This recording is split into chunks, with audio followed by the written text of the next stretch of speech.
That's not a euphemism for something. Yes, I know it's a real thing. I know they blow glass, Creepy Jeffrey. And it's festive once it's done. I'm not quite sure I want to spend an hour watching the process on television. Well, Jeremy Piven would have you think otherwise. He's the producer behind the glass-blowing reality show. Makes me sad. Focuses on a famous New Orleans glass blower and his band of misfits.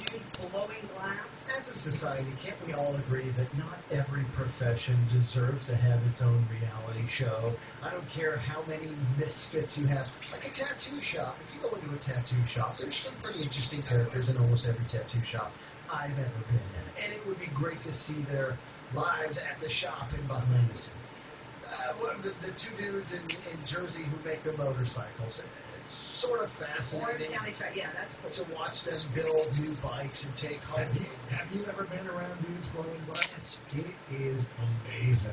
Is deadly as get. Hello. Maybe your nose Yeah, she's Are like you a baby. freaking kidding me? You're going to sit there and watch some guy blowing glass? Take it easy. If they did a full-hour show about a kid picking his nose, I would watch that.